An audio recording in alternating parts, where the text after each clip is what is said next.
Hey guys, what's up? Razor here, back again with another video.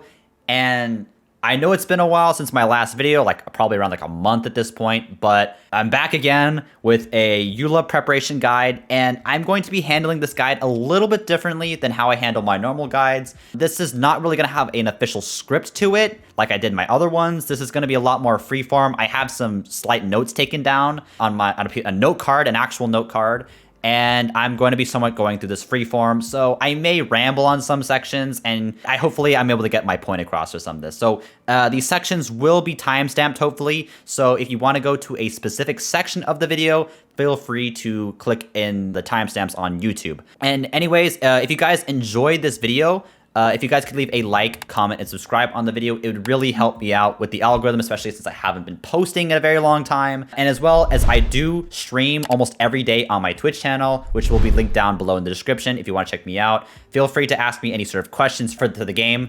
And I will be possibly in the future reviewing builds for characters that you have, or we'll be doing some other fun stuff on stream. So also with some demonstrations of characters, so feel free to check me out on that front. But anyways, going back into the video, so for Eula, we're going to be talking about her stats, her talents, weapons, artifacts, constellations, and finally, team members for her. And without further ado, let's get started. So, going into the stats for Eula, she is a 5-star Cryo Claymore user, but she will majorly be dealing physical damage on her kit. And this is quite apparent when we talk about her talents, but I just want to let that down right now so you guys know what she's about. So, with the base HP, it's pretty much standard for almost most of the 5 stars in this game, being about average. So nothing too much to worry about on the base HP section. The base attack, she has a very high base attack. I think it's possibly higher than Deluxe. I could be wrong on that, but it's among the higher end of the base attack characters out of the 5 stars in the game, which is going to be very, very important because she can utilize this base attack to get on her weapon to make her very, very strong. Indeed. And the base defense is also very, very high for the stat, which will be quite important when we talk about her elemental skill in terms of the Grimheart stacks. So keep in mind as well, this is just good. The critical damage percent is the Ascension stat in this case, so she will gain an additional 38.4 critical damage, because keep in mind that everyone gets 50% critical damage on base, as well as 5% crit rate. This is arguably either the second or third best Ascension stat for her, in my opinion. The number one being crit rate, because crit rate's a lot more valuable, in my opinion. And the second possible one is the energy recharge, because she does have a very, very expensive burst, being at 80. But critical damage is still really, really good, because you actually really don't want physical damage bonus on her, especially if you run her new weapon and you run the optimal artifact sets on her. You will actually not need it as much as Constellation 1 effect for her, which gives her more physical bonus. You actually just really don't need it. You'll overstack. So the crit damage is a very, very good stat. Just don't underestimate it. It's still good, but it's not the best. I think crit rate's better, but that's another talk. Moving on to what you're going to need to ascend her. You're going to need about the same stats in terms of gemstones, the exact same. So you need 6 gemstones, 9 chunks, 9 fragments, and 1 sliver. And you will need a new boss mat, which can be obtained in the 1.5 cryo hypostasis boss. Again, this will cost 40 resin, but I suggest you guys could honestly farm the gemstones or the chunks in advance for her. It's not that big of a deal, because you can always use salts to convert the excess gemstones into other colors and for other characters. So it's not actually that big of a deal. But you cannot convert the boss mats into other types. So it's better to overfarm on the gems than it is to overfarm on the boss materials. And then moving on to the local specialty. She is a Mondstadt character, therefore she'll require a Mondstadt local specialty. In this case, it is a Dandelion Seed, which can easily be farmed outside of Mondstadt City. You get like 8 of them every 3 days. You can also farm them across like numerous places in Mondstadt itself. Very easy they're not that hard to farm. Make sure you just have your basic Animo character that can break the Dandelion and grab the seed. Very, very easy to do.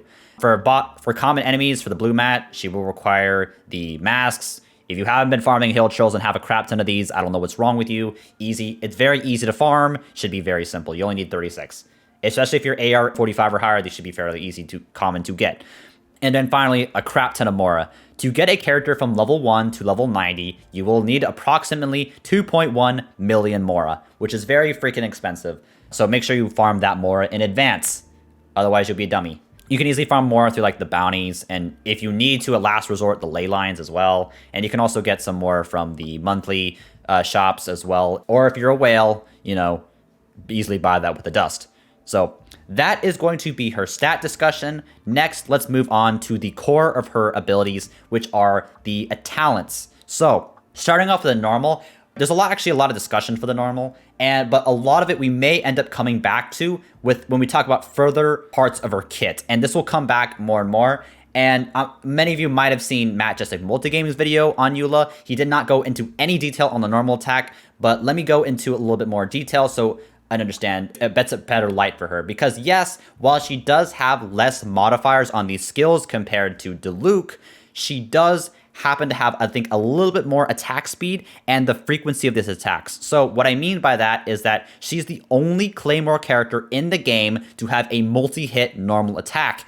And this will become way more apparent when we talk about speed bonus, normal attack speed buffs, as well as the elemental burst and how that works with the stacks. But this is still really, really important to look back on later on in the video, and I'll be sure to highlight it as it's more relevant.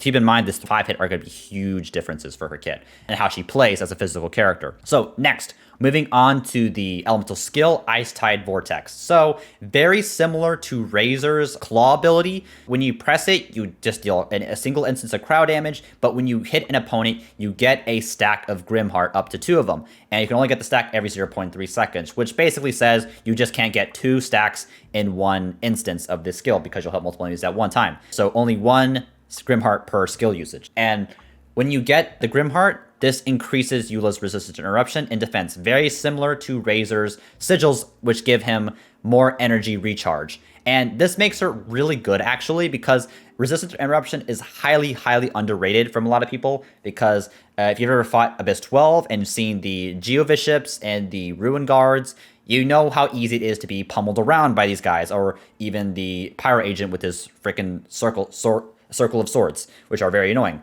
And this makes her, again, more tanky with that very decently high base defense. Makes her a lot more ability to just tank this damage as well. Very good ability. And when she holds the button, she actually moves around in a circle, dealing crowd damage to opponents in front of her. It actually is very high, as you can see with these modifier, at level 10 being 400%. And it will also consume the stacks. In exchange, it will reduce physical and crowd resistance if it consumes the stack, and it will convert the Grimhearts into additional instances of crowd damage on enemies. Unfortunately, hitting both crowd stacks will not increase the duration of the res down, I think, but it will go up to both physical and crowd res to 25% at level 10. And this is very important for the crowd res if you want to run something like, you know, Rosaria, or if you want to run Ganyu. It's actually quite good for them for supporting those characters, as well as just her own kit for if you want to get another extra E ability. It'll also be dealt more damage, and the Q ability as well. It's just quite good. And the physical resistance as well for the Lightfall swords from her passive and the Elemental Burst, as well as the normals that she'll be able to do. And again, the Grimheart lasts, again, for 18 seconds, and defense is like, you can go up to 60%. It's a lot of defense. So, also, good to note is that the cooldown is very, very short. 4 seconds is very, very short. I'm the shortest in the game. I think it's tied with Bennett, and it's shorter than Jean's. Jean's is 6. And the 10 seconds on the hold is pretty long, but it's not actually too big of a deal, to be honest, when we talk about her passive ability. So that is her elemental skill, and now we're going to move on to the base, that what everyone likes to talk about in her kit, which is the elemental burst. So with Eula's elemental burst, she will deal a single slash of crowd damage to opponents in front of her and create a Lightfall sword that follows her and will charge up over a duration. This duration is roughly around 7 seconds or so. And what the big deal is with her burst is that when she hits normals, elemental skills, or the burst for some reason, on opponents, they will charge the sword with more stacks. And the more stacks this has, the more damage it deals. And the energy stack cannot be gained every 0.1 seconds. Basically means you cannot hit 2 enemies with a single normal and get 2 stacks, essentially, is what it's trying to say there. And this Lightfall sword, at the end of its duration, will explode and deal physical damage to opponents. And if she leaves or dies, the Lightfall sword will just explode immediately. It's very similar to Xiao's elemental burst, Chao's elemental skill, Hu Tao's elemental skill, Razor's burst, you know, so on and so forth. And the you can go up to 30 stacks, and again, it only lasts for 7 seconds. So I know Matt said you can get like 30. Maybe people may have gotten that idea. You're at most, as a free-to-play player, you're going to be able to get only half that as a free-to-play. It's just not possible, not that possible to get all 30 stacks, because you're so limited in how much stacks you can do, because normals and the slow and the E abilities, it just doesn't give you enough time, in my opinion. But this can do a lot of damage if you have those stacks built. And obviously you want to have her on the field the entire time, right? So when you get this ability off. And the Lightfall Sword will also just do quite good damage on its own at base, which will be quite important when we talk about her passive ability. So another thing I did want to note about this Elemental Burst, it is it's very, very expensive, being an 80 cost burst. Maybe this might change with possible updates to her kit, but for now it is very, very pricey to get up. So you may want to consider running a decent chunk of ER on her, at least 120% ER, 120 to 30 at least. Or you may want to run some cryo characters on your team to make up for that low energy regain if you don't have the energy recharge timepiece. 80 is very expensive. Just keep that in mind. And again, this ties back into the normal attack, because the more attacks, since you're hitting more instances on the attacks, you'll be able to get more stacks on your burst. So this is why this is that important. And in terms of talent priorities, I would focus on the normal attack burst, get this up to at least level 8, then get this up to level 8, and then this can be up to 6. It doesn't matter that much. And then from there, you want to get the normal attack up and then the burst up to level 9 or so if you don't want to use crown, and then finally get the vortex up. So basically, normal attack, burst, skill in terms of priority. And for the skills, to get these skills up, you will need Books of Resistance, which can be farmed from the Mondstadt book domain Tuesdays, Fridays, and Sundays. Also requires the same masks, hope you farm a bunch of those. And she will require a new weekly mat from the 1.5 weekly boss when he comes out. And supposedly there's supposed to be a change with weekly bosses, in that you will be, the first 3 weeklies you do for the week will be half resin. So it will cost less resin to farm 4 bosses in 1.5 than it will be to farm 3 bosses in 1.4 or below. So it's just going to be very nice. And as well as there's going to be a new mat added to the game, which will allow you to convert bosses of one weekly boss mat into another weekly boss mat that is of the same boss. I know this is very misleading from Matt Jessup Multigaming's video, which is why I don't like it as much. But you can convert bosses from the same mats from the same boss into this mat if you want to speed up the speed up talent, leveling up the talents. Sorry, we're tied, but again, you can't make like a Child Tusk into this mat. You have to have one of the same boss. Just very important thing I need to stress. And moving on to the passives, so her overworld passive is very, very useful, especially if you don't have Xingqiu. But if you don't have Xingqiu, like, what the heck's wrong with you? This is arguably is a little bit better, because you can spam the talent books for Xingqiu, for Eula rather than Xingqiu, so you can actually get a bunch of bonuses off of this. It's quite good in my opinion.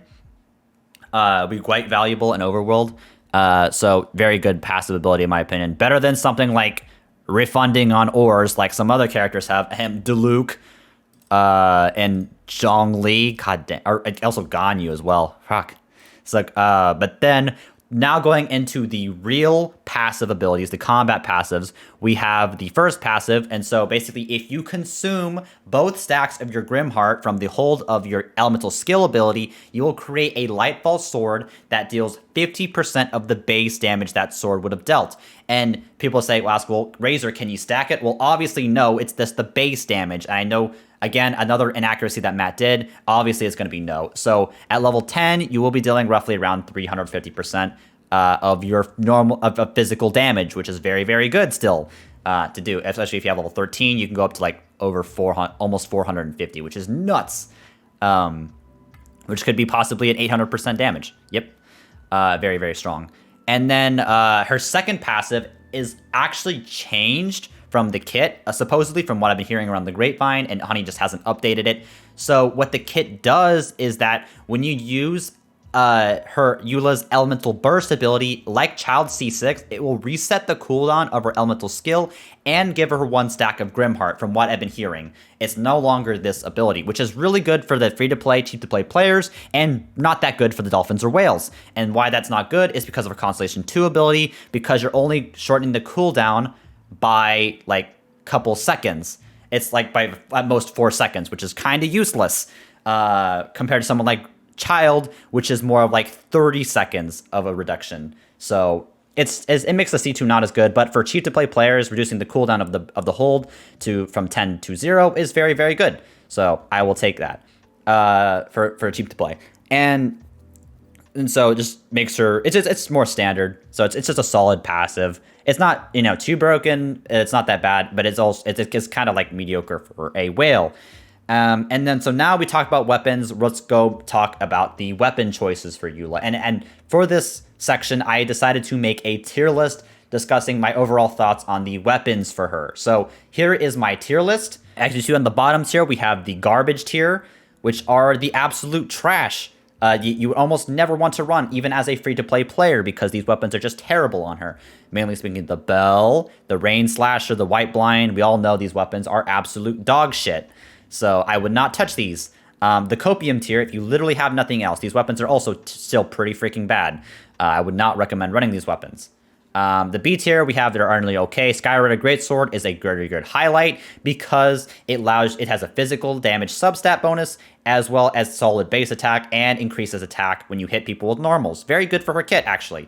It's kind of like White Tassel, but actually obtainable because it's a gotcha weapon for Eula. So if you want to build it up, it's a decent option for a free-to-play player. These other weapons are like standard Royal weapon. I never suggest you buy and shop. It's just terrible. Royal series is overall just bad. Don't do it.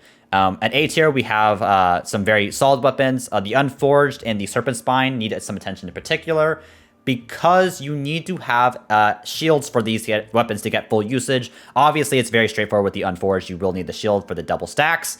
And the Serpent Spine, if you take damage, you lose stacks. So you obviously want to have a shield so you don't take damage. So just keep that in mind. And for the Snow Tomb Star Silver, this will be the best craftable for her, not only because it has solid base attack, but it also has good physical damage bonus on the substat, as well as decent physical damage instances from the effect of the weapon. And it's going to be pretty easy to apply cryo to enemies with the short cooldown of the elemental skill, so it shouldn't be that hard to get the damage off of it, especially being physical. Lithic Blade, yes, Lithic Blade is actually in A tier because, especially as more Leeway units come out, it is actually a lot more. It gets a lot better because you get a lot of crit rate, especially at high refinement. You get a lot of crit rate and you get a lot of attack, and that's actually really, really good. Having her substat be at crit damage, or her ascension stat, sorry. And so it can have very good synergies, potentially. Not potentially right now. It's why I put it at the bottom of A tier, but it is still a weapon I would still look out for in the future if you do have a high refinement, at least R3 or higher of this weapon. If you happen to roll for the Homa banner. So now moving on to the top 3 weapons, we have the S tier. So at the bottom of F tier, we have the Skyward Pride, which is actually not that much worse than the Wolf's Gravestone. And the Skyward Pride has good base attack. I think it has 674, which is the second highest in the game. It also has ER, which is really, really beneficial for her high energy cost, which allows her to get more bursts more regularly, which for more instances. It also boosts the physical damage bonus as well as the crowd damage bonus for her. So both of those will go up. And physical damage, damage bonus in general is probably the most misunderstood concept in the entire game, and people have given me a lot of things that I think are straight up wrong and how it works. And maybe if I will make a video discussing the damage bonus modifier for you guys, so you can understand what the difference between normal attack damage bonus and charge attack damage bonus and physical damage bonus and elemental damage bonus. As well as overall damage bonus. I will tell you how all of those work, possibly in another video, if we can somehow hit maybe 200 likes on this video. That's a stretch, but let's see how that goes. But it's then also the Skyward Pride will also deal additional instances of physical damage, which is again augmented by the damage bonus from the weapon itself, plus Eula's kit in general, which has actually quite a bit of damage, physical damage bonus added, which can get you a lot of extra hit your instances of physical from the Skyward Pride. We're actually going to be dealing very good damage because it scales that way. And then the second best weapon for her is going to be the Wolf's Gravestone. I'm sure most of you guys already know how good this weapon is. While it only has 608 base attack, it has a crap ton of attack percent bonus on the stats. And you may actually at that point want to consider running, if you have a high refinement on the Wolf's Gravestone, especially if something like Tectone has like a bunch of Wolf's Gravestones, you may want to run an ER timepiece on her because of the expensive cost of burst. Or you may, because it will allow you to regularly get that burst a lot more often, which can allow you to hit a lot more damage. So it is definitely a good consideration to run. I'm sure most people understand that this weapon is just really good. No brainer. But finally, the best weapon, this is definitely better than Wolf's Gravestone, is going to be the weapon that is very much made for her, very similar to Staff of Homa for Hu Tao, which is the Song of Broken Pines. And this is going to get its own section, and I'm going to pull up the page on Honey because it's a bit of a doozy to explain this weapon. So, this is a weapon that is going to be coming out alongside her banner, pretty much. And very much like the Elegy at the end, it reads almost very similarly. And what it does is that when you hit an enemy with a normal charge attack, you will gain a sigil. Normally, independently, these sigils do not do anything by themselves. It's like Exodia. But when you get all 4 pieces of the sigil, which is just hitting normal attacks every 0.3 seconds, which is pretty much almost every auto attack because claimers are that slow, you will gain, consume the stacks and gain a buff which for 12 seconds, which increases your normal attack speed and your attack bonus. And keep in mind, this also has a stack being attack percent. All 5-star weapons have an innate stat, like Wolf's Gravestone's attack percent, Skyward Pride's damage bonus, all of them do. And this case is attack. And then once these are triggered, it's 12-second duration on 20-second cooldown, so 8-second downtime. And one thing I did want to know about this weapon, so if you guys have seen Matt's video, he said that this weapon and the LG do not stack. This is actually not true in my opinion, because I think this is not how it's supposed to be read. Probably due to the bad wording of this, but let me explain. So, what the wording is, of the many effects of the Millennium Movement, buffs of the same type will not stack. If we look at the buff named by the Song of Broken Pines, it is called Millennium Movement Banner Hymn. However, let us go to the elegy for the end. It's called Millennium Movement Farewell Song. They're not the same Millennium Movement, which means of the many effects, this is one effect and this is another. They are not the same type. They are 2 different types. Therefore, they will indeed stack. If you happen to have one Elegy and one Broken Pines on your team, they will work. However, you cannot stack 2 Broken Pines together or 2 Elegies together for that matter. So just keep that in mind that if you're a Wagawell and rolling multiple copies of this weapon, it is not that good for you.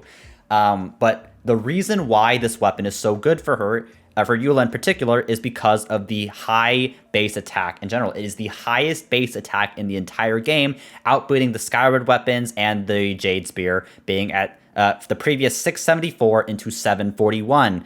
And this is really good because it makes your attack percents from the weapon provided, as well as Noblesse, a lot better. So you can get like easily high base attack. And since you have so much attack, it may actually be a very good consideration to run energy recharge on her kit. It is a very good consideration because of how expensive her burst normally costs. And moving on, the substat being physical damage, yes, it is low to make up for the high base attack, but keep in mind, it is very, very easy to build up more physical damage in terms of the cups and the sets and the Constellation 1 if you have it, if you're a whale. So just keep that in mind. This weapon is very, very freaking good.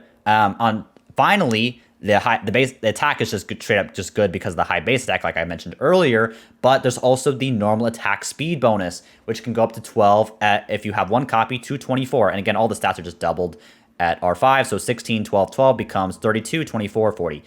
And that's a big deal because if we go back to Eula, like she's going to be hitting more normals. The speed of the normals will be increased, which means she'll be able to stack more instances on her elemental burst. It is a very good consideration. The more stacks you're able to get off, the more damage you'll get off. So it's quite good indeed. And there are very small amounts of instances where you can get normal attack bonus in the game. There are only a very few. One of them is Chongyun, which is absolutely terrible. Do not run Chongyun with Eula. is very, very bad. But the only few instances are Jean, who on her Constellation 2 is very, very freaking good, which we'll talk about in the teammate section if you're a whale, if you have C2 Jean, because she's broken. But it allows you to get more stacks, which just translates to easily obviously more physical damage from the normal attacks, but as well as more burst damage.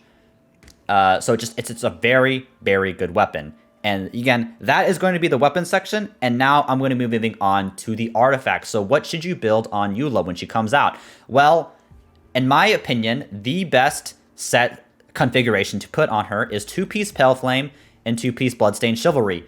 Because you'll be able to get permanent 50% physical damage bonus, which is like almost a second cup, which is just a huge deal. So some people may be asking, well, why aren't you using a 4-piece Pale Flame set? Well, see, why not? Because it offers a 50% physical damage bonus, just like the 2-piece set, and it offers 18% attack. Well, the main reason behind this justification is that it's almost impossible to get the full stacks up on the Pale Flame set, unfortunately. It's just very, very difficult to get this out. And so rather having a conditional 18% attack, why not just get it permanently up forever? I think this has to be their elemental skill and not someone else's elemental skill, like if you want to use the Fischl Burb, that also, that may work. That I'm not entirely sure, and that will need to be tested, but probably not. And so this will be a lot more mediocre on her, in my opinion. So you'll just want to run 2-piece Pale Flame, 2-piece Bloodstain. And until then, if you don't have obviously this optimal configuration, you feel free to run a 2-piece Bloodstain, 2-piece Noblesse, 2-piece Pale Flame, 2-piece Noblesse, 2-piece Bloodstain, 2-piece Glad, 2-piece Pale Flame, 2-piece Glad. Just do a lot of mix and match. 2-piece Bloodstain, 2-piece Noblesse being very much mentionable because they're both come from the same domain. Should be very simple to farm. You're obviously going to get Noblesses for a lot of characters. You'll obviously end up with some decent Bloodstains along the way. Put that on Eula, call it a day, easy clap. Nothing much to talk about. And in terms of the main stats of what you should be looking for on your artifacts, for the hat, you're going to almost 90% of the time, you're going to be looking for crit rate on your hat.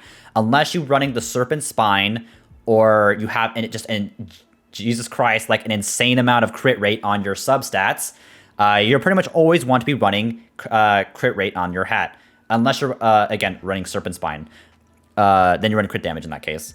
And for the cup, obviously run a physical damage % cup. If you're not running physical damage, it's really freaking awkward. Don't worry, the cup can be offset. Feel free to keep the cup offset as long as the cup is just very solid. Cup is obviously the hardest one to farm, so don't feel bad about being offset. For the timepiece, I would actually recommend ER is a very good consideration, but attack % is also very, very good. ER, for the main reason for that being is that she has a very, very extensive burst at 80. Unless you build your team around that burst cost with more crowd units or high generating particle characters like a Xingqiu, like Sack Sword, double proc, you may want to consider running attack energy recharge on that. Otherwise, attack % is still pretty good. Either ones will be fairly solid. And for the feather, Flower and Fowler, they're pretty much static, so don't worry about that. And for substats, from top to bottom, from best to worst, we have the crit rate, crit damage, energy recharge, and attack % in that order in particular. Those are the 4 stats, and the rest are pretty much not mentioned because they are garbage for her. AEM on a physical character is almost laughable because it doesn't affect the debuff provided by Superconduct. It doesn't affect anything else that much either. Like that doesn't affect melt damage.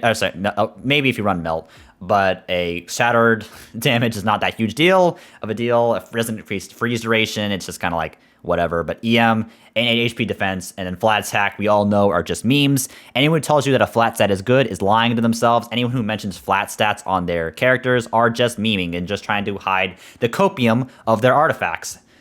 So flats are garbage. But unfortunately, you can't live in a perfect world with the perfect stats, so you may have to deal with some flats. Just hopefully don't roll too much into the flats.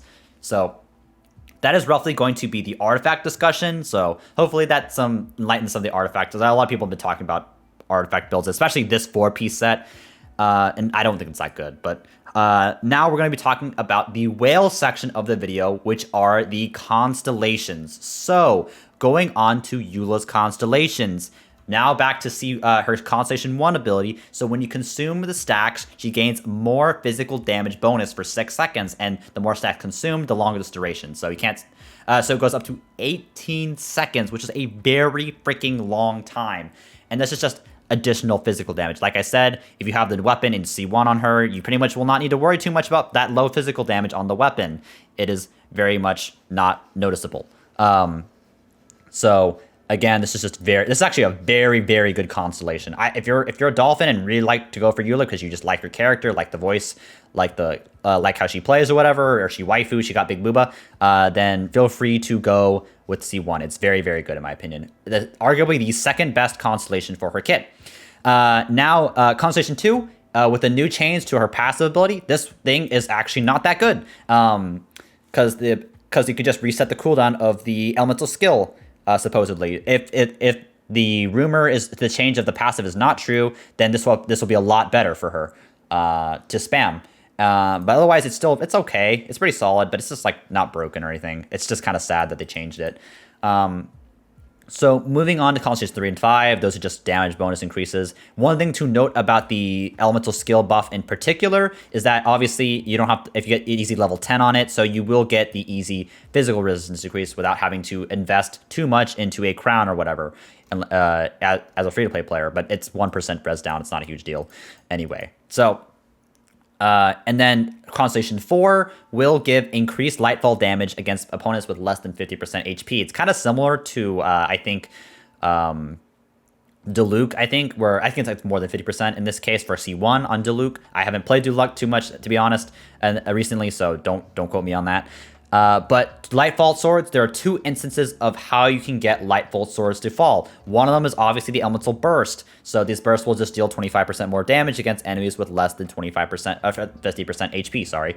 As well as the passive ability. So when you hit this sword will also get increased damage bonus from when you get this off as well. So there's two instances which you can get the Lightfall Swords to deal damage. And then finally, we have her Constellation 6 ability, which is actually real. I think it's the second best constellation. It is very, very good.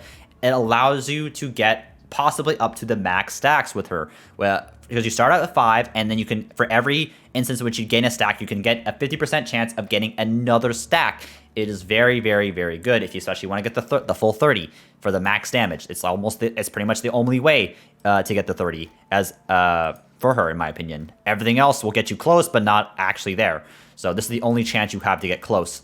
But yeah, those are the constellations. Again, you don't need the constellations, but if you are being a dolphin and really like her character and want to pull more and figure out what cheap constellation is good to stop at, I would say C1 for most people. It is very, very good because 30% permanent physical damage bonus is very, very nice and easy to do. So you'll get like 12 seconds every time. It's very easy to spam. So now that we talked about our constellations, let's move on to the final section of the video, which will be team choices. And for that, let me quickly move back to my game. Whoops. Let me quickly move back to my game real quick. And so we're going to go into the party setup. I have a team designed already, and I will quickly talk about my team choice. So this is a whale team. Let me disclaimer. Now I will make reform the team to be more free-to-play friendly for players. So starting off with obviously Rosaria is just a cut-in for license agreement in this team, or end user license agreement. That's like the joke. Eula. But I would put Eula on here.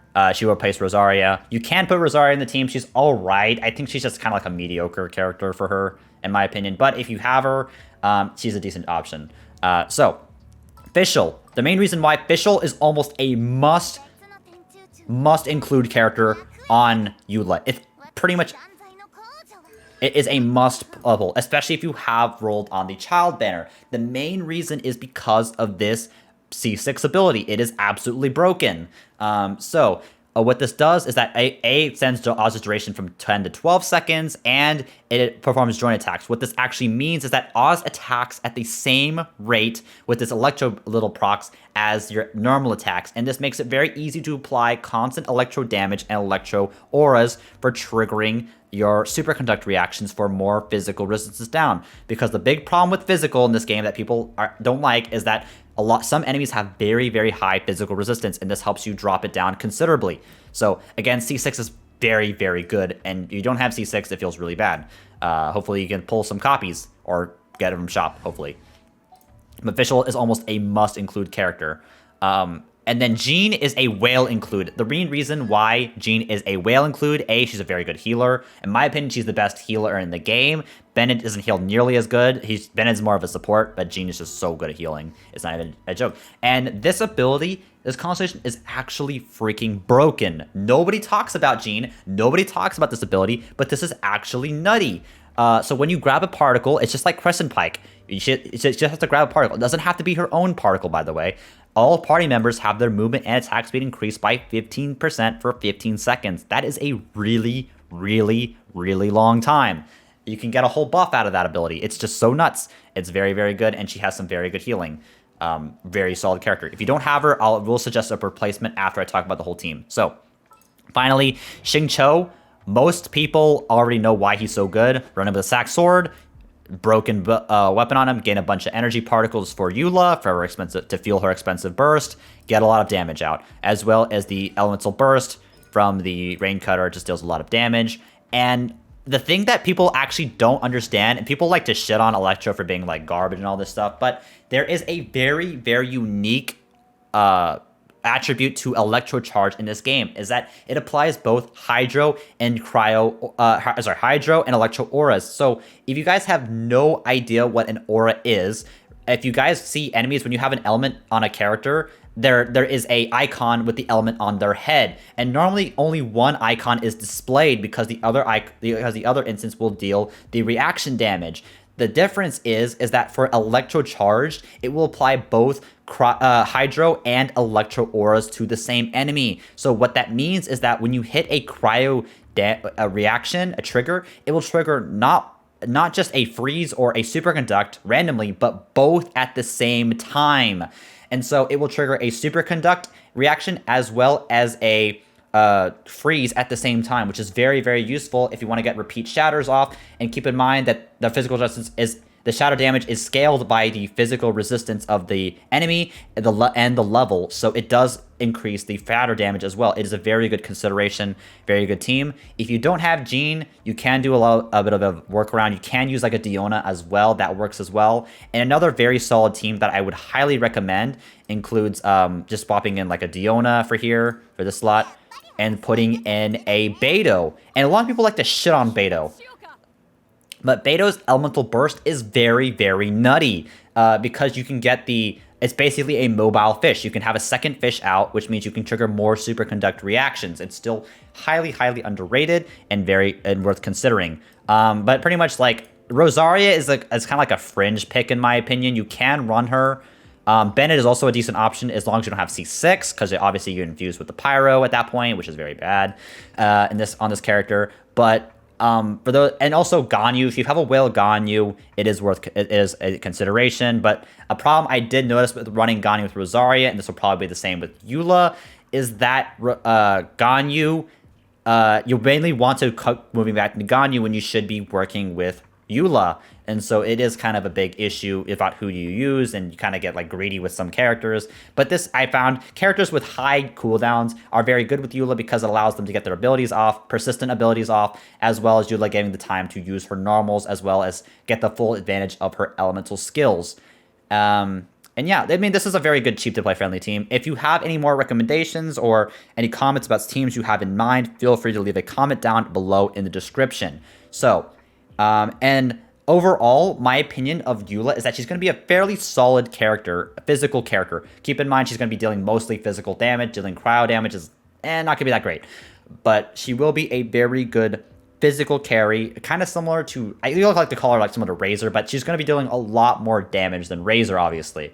And I'm really looking forward to her, and I hope you guys are too. And if you guys enjoyed the video, leaving a like, comment, and subscribe again on this video would greatly help me out. I haven't posted a video in a very long time, and this would help bring my video back up on the YouTube algorithm so that more people can get more informed about how Eula works. And again, feel free to check out my demonstrations for Rosaria live on my Twitch, twitch.tv/RazorNinjas. That link will also be down in the description.